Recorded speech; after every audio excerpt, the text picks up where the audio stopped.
Jeunesse. Jeunesse du Burkina, jeunesse d'Afrique. La jeunesse, cette phase de la vie où l'on a assez de force, assez d'énergie, comme le paraphrasait donc le slammer qui vient de passer. La jeunesse, c'est l'époque où on n'a pas assez de temps. Nous devons profiter du temps qui nous est donné, utiliser l'énergie nécessaire pour atteindre nos objectifs, pour changer le monde, changer notre monde, changer le monde des autres, positivement. Les enfants souhaitent grandir pour être jeunes. Les personnes âgées souhaitent redevenir jeunes. Tout le monde veut être jeune. La jeunesse est une bénédiction. Alors profitez de la jeunesse pour faire œuvre utile. Voilà pourquoi quand je vois dans le thème choisi, les deux premiers mots nous interpellent. Intégration, sécurité. L'Afrique fait face à de nombreux défis. Et on doit se poser des questions. La jeunesse est-elle un atout ou un handicap pour le développement des nations? La réponse est simple et sans équivoque. Et vous la savez. Les pays développés ont pour la plupart une population vieillissante. Et actuellement, beaucoup de pays ont lancé des programmes pour rajeunir leur population. L'Afrique a cette chance d'avoir une population très jeune. Mais pourquoi l'Afrique n'est-elle pas développée? Nous devrions donc nous pencher sur la question de comprendre pourquoi l'Afrique a une population jeune et qu'elle n'est pas développée. Et que les pays qui se disent développés cherchent donc à rajeunir leur population. Il faut que nous arrivions donc à transformer notre jeunesse en un véritable atout et un moteur de développement pour notre continent. Et pour ce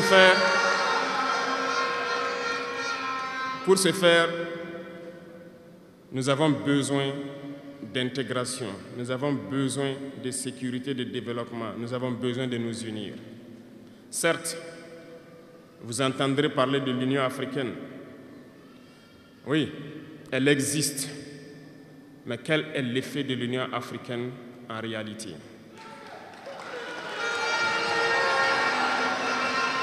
Nous ne pourrons pas parler d'intégration dans le thème et de ne pas parler de l'Union africaine. Parce que c'est cette organisation qui devrait nous unir, créer l'intégration réelle. Mais nous sommes au regret de voir ces guerres qui persistent sur le continent africain, qui tuent des millions de jeunes, et que cette organisation, qui est à la tête d'États pourvus d'armées, n'arrive pas à s'organiser pour soutenir certains pays. L'union n'est pas juste un mot. L'union, c'est un symbole. Et nous, jeunes, devrions apprendre leçon de cette situation pour nous unir, pour faire de l'intégration une réalité. J'ai été désagréablement surpris lorsque l'Éthiopie, qui abrite donc le siège de l'Union africaine, vivait un conflit.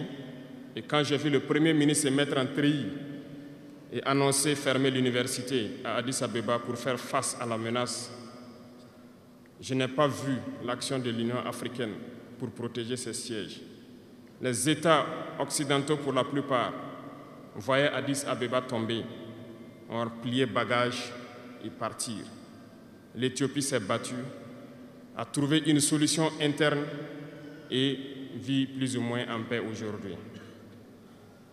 Les enfants du Congo meurent depuis des années. Plusieurs autres conflits, tels au Soudan, existent sur le continent. Nous aurions aimé voir l'Union africaine générer les forces et toutes les stratégies nécessaires pour soutenir ces États pour qu'ils puissent retrouver la paix. Nous ne viendrons même pas parler de nous ici au Sahel. Depuis près de 10 ans, le Sahel est le théâtre du terrorisme international. Mais nous ne voyons aucun soutien de ces organisations pour trouver une solution à ce problème.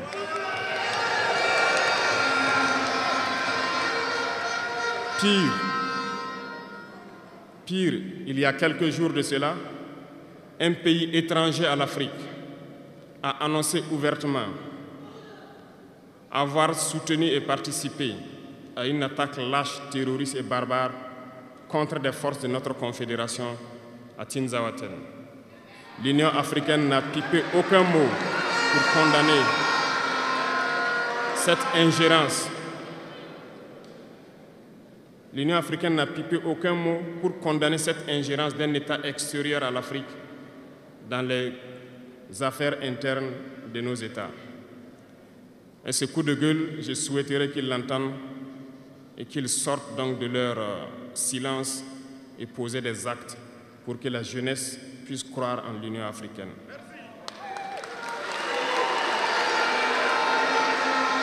Il nous faut nous unir.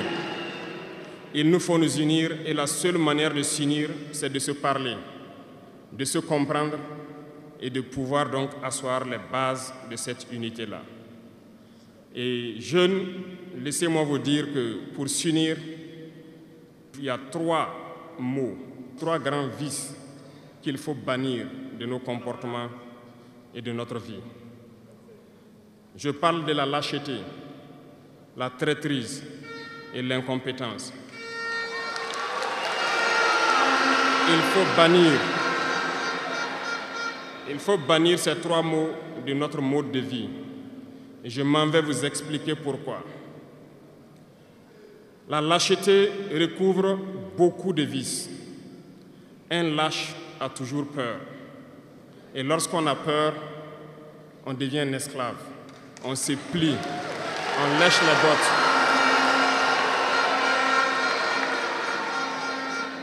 Nos ancêtres n'ont pas été lâches. Et si nous sommes lâches, nos enfants vont nous poser des questions. Imaginez qu'au Burkina, nous refusions de nous battre et nous acceptons de nous soumettre, de vivre l'esclavage. Demain, nos enfants grandiront. Ils se poseront des questions. Nos parents ont-ils été des lâches pour nous laisser dans l'esclavage? Que nous soyons vivants ou morts, nous allons le ressentir. Le lâche a peur et les impérialistes ont compris, ils essaient de faire peur aux leaders pour que vous soyez des lâches. Parce que quand vous êtes un lâche, tous les autres vices peuvent naître. On fait tout pour que nous ayons peur. Ils viennent dans nos palais, ils nous menacent directement ou des menaces voilées.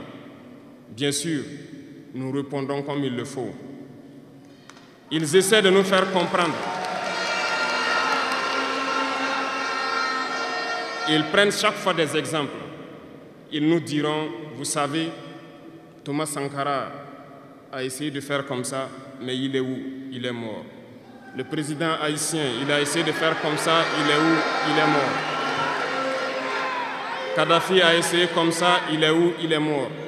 Voilà des propos qu'on nous tient de manière voilée pour nous faire peur. Et pire, nous voyons aussi souvent certains jeunes essayer d'emboîter le pas d'une autre manière. On peut les entendre dire « telle personne a régné ainsi, il est à la CPI. Telle personne a régné ainsi, il est en prison. » Tout ça pour essayer de nous faire peur, pour qu'on devienne des lâches. Mais je pense qu'ils n'ont pas compris quelque chose. Quand nous disons la patrie ou la mort, nous vaincrons, ce n'est pas qu'une phrase. Ce n'est pas qu'une phrase, ça a tout son sens. Nous n'avons pas peur et nous n'aurons jamais peur. Nous continuerons notre lutte.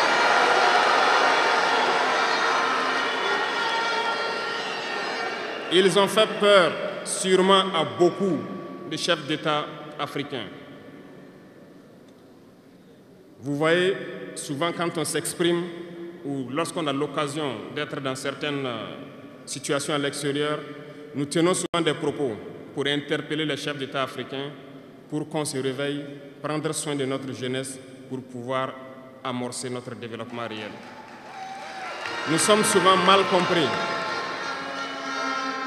Certains ont riposté publiquement à nos propos parce qu'ils se sentent indexés. Mais je peux vous assurer, jeunesse, que lorsque nous nous retrouvons dans les couloirs, ces mêmes chefs d'État nous disent « Vous êtes sur la bonne voie, c'est ce qu'il faut faire pour que l'Afrique puisse s'en sortir. » Alors, nous leur posons des questions à savoir pourquoi vous ne faites pas comme nous, pourquoi vous ne nous accompagnez pas. Certains nous disent qu'ils ont les méliers, certains nous disent qu'ils ne peuvent pas. Chers aînés, chefs d'État africains, du haut de cette tribune, donc, je souhaiterais dire que les peuples africains sont les peuples les plus pacifiques. Lorsque vous reconnaissez un tort, il faut le dire au peuple.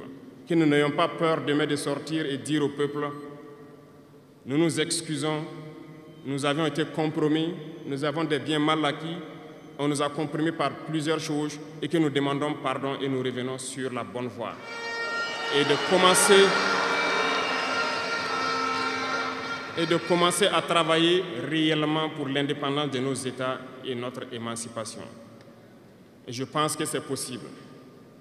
Si nous restons dans cette posture de peur, nous serons lâches et l'histoire nous jugera. Nos enfants poseront des questions, nos petits-enfants poseront des questions. Nous sommes en train d'écrire l'histoire, il n'y a pas de place pour la lâcheté. Si nos ancêtres avaient été lâches, nous ne serions pas là. Souvenez-vous, je vous prends un exemple des peuples Bamileke et Bassa, je veux parler des Camerounais. L'Union des populations du Cameroun, qui depuis les années 50 a commencé une lutte implacable contre les colons. Mais ils ont été massacrés. Les armées coloniales françaises en son temps ont déversé des bataillons d'infanterie, des chars, des hélicoptères, ont anéanti des villages entiers. Les tortures les plus inhumaines ont eu lieu en cette période. Vous pourrez faire des recherches sur ce qu'ils appelaient la balançoire ou le bac à ciment. Des centaines de milliers de populations ont été décimées ainsi en Afrique parce qu'ils ont osé demander aux colons de quitter leur terre. Ça a abouti à une guerre civile qui a duré plusieurs années. C'est pour dire que des gens ont osé, ont affronté à main nue les impérialistes pour que nous soyons là. Il n'y a pas de raison que nous ne puissions pas affronter les impérialistes pour que nos générations à venir puissent vivre. Il y a beaucoup d'exemples à travers l'Afrique d'hommes courageux qui ont refusé d'être lâches, qui ont combattu, qui ont fait face. Eh bien, soyons dignes de ces gens. Nous sommes leurs descendants et soyons dignes d'eux. Un lâche ne peut pas être digne. Ne soyons pas lâches, jeunesse africaine. Parce qu'un lâche est toujours un traître. Et ça va de pair. Ils essaieront de nous faire peur pour que nous soyons lâches.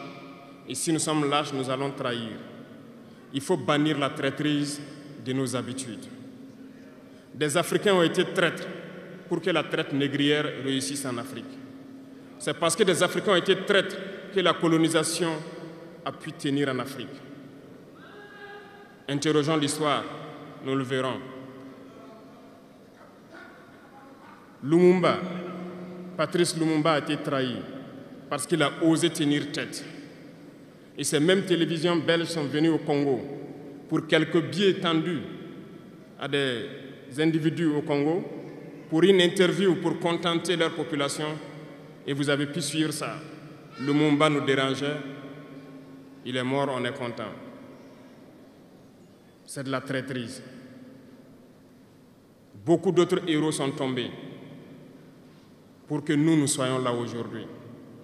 Et c'est une technique de l'impérialisme, de faire peur aux autres en menant des actions pour réellement créer la terreur. Ça n'a pas commencé aujourd'hui. Je vous prendrai l'exemple d'un guerrier qui s'est battu, Victor Biaka-Boda. Lisez, vous comprendrez. Il est issu d'une famille de chefs, pas de la chefferie donnée par le colon. Il était un enfant digne. Il a fait ses études au Sénégal, je crois. Il est venu médecin en Guinée et lorsque le RDA a été créé, il a rejoint la Côte d'Ivoire pour mener le combat contre les impérialistes, contre les envahisseurs, contre le colon. Il a essayé d'organiser la société ivoirienne. Partout, les gens ont commencé à porter la voix. Il y avait en son temps un général Péchou qui a fait massacrer les populations ivoiriennes pour que jamais cet esprit de liberté ne puisse germer. Il a continué son combat aux côtés de Félix Houphouët-Boigny. Ils ont lutté, mais le plus virulent était Victor Biaka-Boda. Il représentait une menace pour les impérialistes. Qu'ont-ils fait? En plus de massacrer les populations qui manifestaient, un soir, ils l'ont tué de manière atroce à côté de Boisflé. Quelques heures après, lorsque les populations de Dimbokro ont entendu l'assassinat, ils ont marché, ils ont manifesté, ils ont été massacrés par l'armée coloniale. L'histoire est têtue, les faits sont là. Après sa mort, qui a fait peur à Félix Houphouët-Boigny, ils l'ont appelé et ils l'ont dit « Si vous continuez la lutte, vous connaîtrez le même sort ». Il a eu peur et il s'est rallié à l'impérialisme. Il a été nommé ministre en France et plus tard, il est venu prendre les rênes de la Côte d'Ivoire. Et ils l'ont utilisé pour éliminer beaucoup d'autres personnes qui osaient lever la voix. Et je pense que Thomas Sankara est un bel exemple.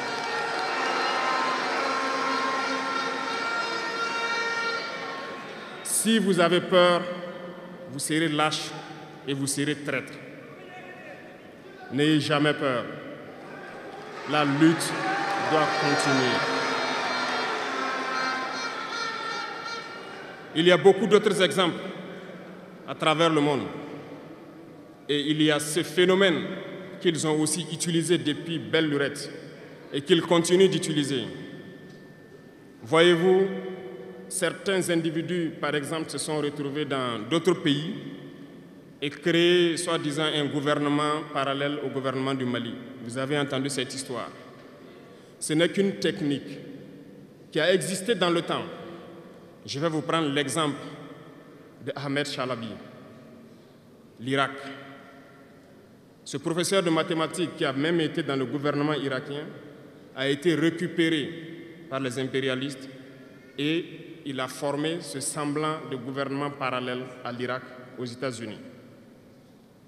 Et on l'a utilisé pour être donc le mouton de sacrifice. Parce que c'est à lui qu'on a dit de prononcer publiquement que Saddam Hussein développait des armes de destruction massive. Et il l'a fait. Ils l'ont utilisé.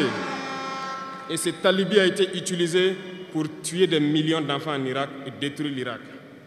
Et vous savez quel a été le sort de Chalabi? Un soir, après une interview, dans l'interview, il disait même qu'il sait que la CIA est sur son dos. Quelques heures après, il a été retrouvé mort dans son lit, mort de crise cardiaque. Si vous trahissez, vous aurez des fins macabres. C'est ainsi. L'impérialisme n'a pas d'amis. L'impérialisme vous utilise et quand il finit de vous utiliser, il fait de vous ce qu'il veut. Suivez mon regard, vous comprenez de quoi je parle. Ça a toujours été comme ça.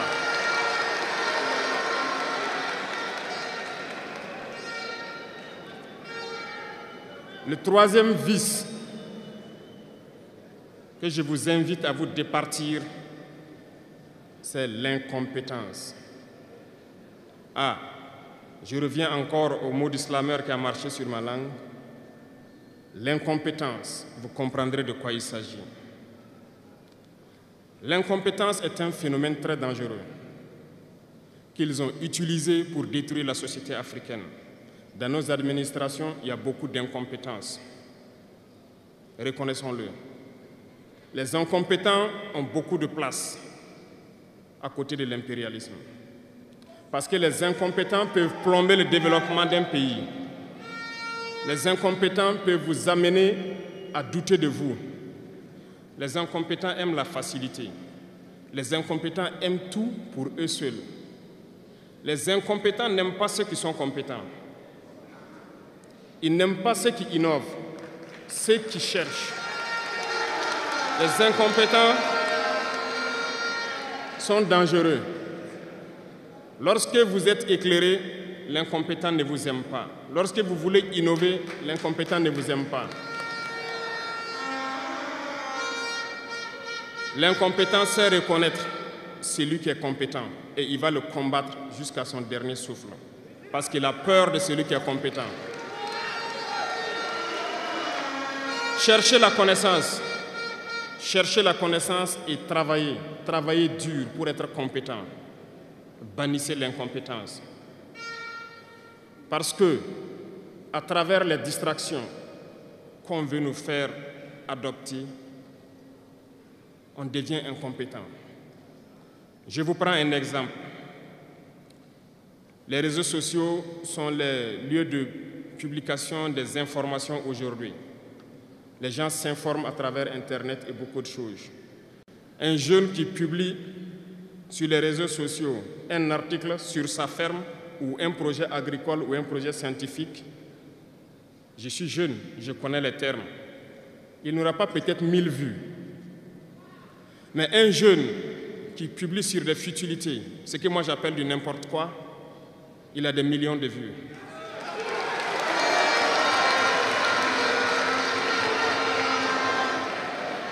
Justement, comme disait le jeune slameur, on veut vous faire perdre du temps dans les futilités. Prenez conscience, intéressons-nous au travail et cherchons la connaissance, cherchons la compétence. Se distraire, c'est bien, mais on doit travailler d'abord, avant de se distraire. Cherchez la connaissance, sinon vous perdrez du temps à ne rien faire. Et la jeunesse, c'est l'époque, c'est la période où il faut exploiter son temps à bon escient. Les impérialistes le savent. Voilà pourquoi ils vont multiplier tout ce qui est événement de distraction. Ils vont multiplier tout ce qui est événement qui peut vous détourner du travail pour que vous soyez des incompétents. Et en ce moment, quand vous êtes endormis, on choisit les incompétents pour diriger tout ce qui est structure importante. Et vous n'avez le choix que de vous plier. Ne soyons pas incompétents, cherchons la connaissance. Les incompétents se cachent souvent derrière des mots. Ils emploient les termes de démocratie, de liberté, sans se rendre compte de quoi il s'agit. Camarades, la démocratie est un état d'esprit, autant que la jeunesse est un état d'esprit. C'est soi-disant démocrate, mais regardez le monde. Comment est-ce qu'on peut vouloir imposer la démocratie en tuant des millions de personnes? C'est de la dictature, ça, ce n'est pas de la démocratie. Ça ne s'impose pas. Ceux-là qui se disent démocrates, mais regardez, nous avons vu des scènes où on a empêché des gens de rentrer dans des assemblées. On a vu des scènes où des forces ont débarqué dans des assemblées pour obliger les députés à prendre des textes. On a vu des scènes plus terribles que ça, où les gens tuent leurs manifestants. Mais eux, ils s'appellent démocrates et nous, on nous appelle donc des putschistes.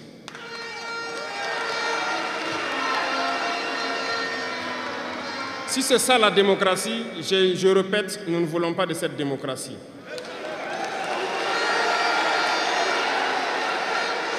Et quand vous voyez souvent les incompétents, ils ne cherchent pas à savoir quelle est la signification du mot démocratie en réalité.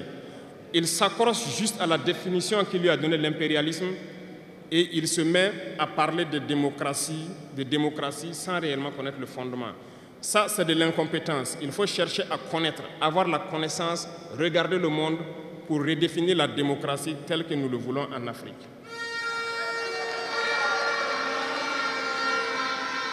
Les incompétents se cachent derrière les libertés. Retenez une chose, il n'y a pas de liberté individuelle qui existe. C'est un fait. Vous pensez vraiment que chacun est libre? La liberté est collective. Tant que nous vivons dans une société avec des règles, la liberté est collective. Parce que si vous ne respectez pas les règles, vous ne pouvez pas vivre dans la société. Si vous êtes libre de parler comme vous voulez, l'autre aussi est libre de vous répondre comme il veut. Ça sera du désordre.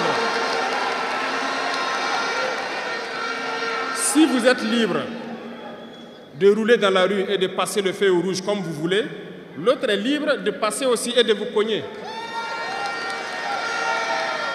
Vous comprenez que si la liberté individuelle prend le dessus, nous sommes dans une société de désordre.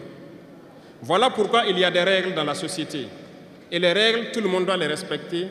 Et là, on parle de liberté collective. Donc, certains se donnent le droit de parler de leur liberté individuelle à eux, mais ne tenant pas compte des autres. Je pense que ça fait partie aussi de l'incompétence, parce qu'ils ne cherchent pas à comprendre, ils s'arrogent les droits que peut-être les États les ont donnés pour sévir, pour faire tout pour eux, en négligeant les libertés des autres. Non, la liberté est collective. Avant de poser un acte, on pense à la liberté d'autrui. Et nous ne devons pas transcender la liberté des autres. Donc ça fait qu'on doit avoir de la réserve. Et une fois qu'on a de la réserve, la liberté individuelle n'existe pas. La liberté est collective. Et nous devons avoir cette culture de liberté collective.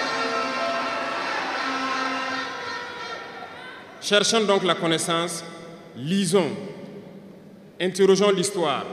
Ne lisez pas l'histoire qu'eux, ils ont écrite en leur faveur. Cherchez la connaissance à travers plusieurs sources et vous comprendrez dans l'histoire qui s'est battu pour l'Afrique, comment nous devons nous battre pour continuer cette lutte de nos dévanciers. Et je ne terminerai pas mes propos sans faire un coup de gueule encore au volet de la communication. Parce que, comme je le dis, c'est l'arme fatale de l'impérialisme. Et vous, jeunes, vous devez tout faire pour savoir distinguer le vrai du faux. Nous continuerons à démonter les mensonges des médias impérialistes qui essaient de toujours créer des soucis en Afrique. Parce que ces médias, par leur bouche, ils peuvent vous rendre un roi demain. Par leur bouche, ils peuvent vous faire quitter de votre position de roi et vous rendre un piètre esclave demain. Faites attention. Je suivais une émission, malheureusement, il n'y a pas longtemps, burkinabé, où un jeune journaliste a sorti une phrase qui m'a laissé un peu perplexe. Il parlait de la Corée du Nord. Et le journaliste a dit, mais il meurt de faim en Corée du Nord. A-t-il pris le soin d'aller en Corée du Nord enquêter pour voir vraiment s'il meurt de faim? L'idée que les médias impérialistes ont vendu de la Corée du Nord est plus développée que beaucoup de pays européens. Et parce que ces médias nous disent la Corée du Nord c'est la dictature, les gens meurent de faim, ils sont pauvres, ils n'ont rien, on prend ça ainsi. Mais la Corée du Nord est une puissance nucléaire, comment est-ce qu'ils ont fait?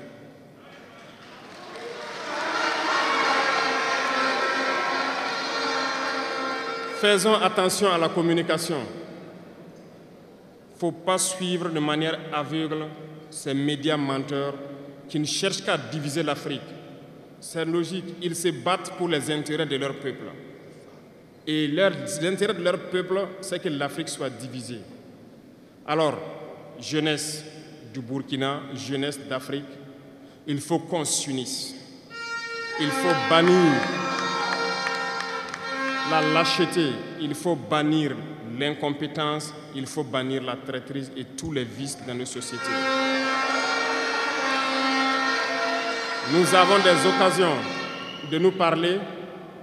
On rend grâce à Dieu de ces occasions que nous avons chaque fois de nous parler, de nous conscientiser. Et je vous invite à repartir encore lire, à se mettre au travail pour que l'Afrique que nous voulons, autosuffisante alimentairement, soit une réalité. Pour que l'Afrique que nous voulons pour un développement harmonieux soit une réalité. Parce que je reviens sur votre thème. Il n'y a pas de paix et de sécurité sans développement. Les deux vont de pair. S'il n'y a pas de développement, il n'y a pas de sécurité. Parce que s'il n'y a pas de développement, la jeunesse va forcément se retrouver dans les vices. Et il n'y aura pas de sécurité. S'il n'y a pas de sécurité aussi, il n'y a pas de développement. Donc les deux doivent aller de pair. Intégrons cela dans nos combats pour que nous puissions nous battre et nous développons. Allons-y vers la production. Produisons suffisamment. Transformons sur place nos matières premières pour que ce soit bénéfique pour nos populations et envie d'exporter cela.